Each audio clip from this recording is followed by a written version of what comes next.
Hello guys, welcome back to my channel. ഇന്ന് രാവിലെ എണീറ്റപ്പോൾ നല്ല തോർച്ചയൊക്കെ ആയിരുന്നേ. അപ്പോൾ വിചാരിച്ച് നമുക്കൊന്ന് കാട്ടിലമ്പലത്തിലോട്ട് വന്ന് ഏതാണ്ട് ഒരു 10 വർഷത്തോളമായി ഞാൻ പോയിട്ട്. അപ്പോൾ പിന്നെ ചേട്ടനും കൂടെ സമ്മതിച്ചപ്പം നമ്മൾ വിചാരിച്ച് എന്നാൽ പിന്നെ ഒന്ന് പോയേക്കാമെന്ന്. ഈ പോകുന്ന വഴിക്ക് നമ്മുടെ സ്കൂൾ കാണാവേ. ഞാൻ +1 +2 ഇവിടാണ് പഠിച്ചത്. അമ്പലത്തിലോട്ട് എത്തണമെങ്കിൽ ഒരു ജങ്കാറ് കയറണം. ചെന്നപ്പോഴത്തേക്ക് ജങ്കാറ് എടുത്തായിരുന്നു. പിന്നെ പെട്ടെന്ന് തന്നെ വന്നിട്ടുണ്ട്. അങ്ങനെ നമ്മൾ ജങ്കാറ് കയറി ഇങ്ങനെ ചുറ്റുമുള്ളതൊക്കെ നോക്കിക്കൊണ്ട് നിന്നപ്പോഴാണ് എല്ലാവരും താഴോട്ട് നോക്കുന്നുണ്ട്. ഞാൻ നോക്കിയപ്പോൾ അതിൻ്റെ ബോട്ടിനകത്തുനിന്ന് വെള്ളം വരുന്നു. ഞാൻ പിന്നെ അത് എവിടെ നിന്നാണ് വരുന്നതെന്നൊക്കെ നോക്കി നിന്നപ്പോഴത്തേക്ക് പെട്ടെന്ന് എത്തി. വലിയ ഡിസ്റ്റൻസ് ഇല്ല. സൈഡിലൊക്കെ ഈ കുപ്പിപ്പാത്രവും പൊട്ടുന്നൊക്കെ ഉണ്ടായിരുന്നു. അതൊക്കെ എനിക്ക് ഭയങ്കര ഇഷ്ടമാണ് ഈ ടൈപ്പൊക്കെ. പിന്നെ നമുക്ക് ഫോൺ തന്നെ എൻ്റെ കയ്യിൽ ഇരിക്കുന്ന എന്തോ ബാധ്യതയായിട്ട് എനിക്ക് തോന്നിയത്.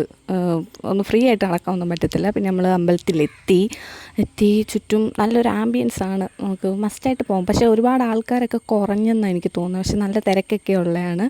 അങ്ങനെ നമ്മൾ മണിയെടുത്തെത്തി. മണിയെന്ന് വെച്ചാൽ ദേവീ പ്രീതിക്കൊക്കെ വേണ്ടി നമ്മൾ കെട്ടുന്നതാണ്. ഇതിൻ്റെ കിലുക്കം ദേവിയുടെ ശക്തിയൊക്കെ കൂട്ടുമെന്നാണ് വിശ്വാസം. പിന്നെ നമ്മൾ അവിടെ കഞ്ഞി ഉണ്ടായിരുന്നു.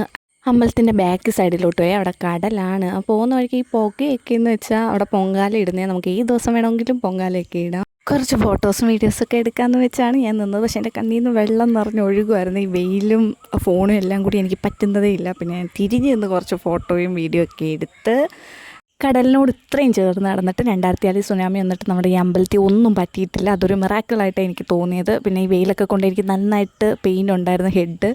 അങ്ങനെ ഞാൻ പിന്നെ കുറച്ച് പൈനാപ്പിളും മാങ്ങയൊക്കെ വാങ്ങി തിന്ന് തിരിച്ച് വണ്ടി എടുക്കാൻ പോയത് മാത്രം എനിക്ക് ഓർമ്മയുണ്ട്. അപ്പോൾ നാളെ കാണാം. Bye bye.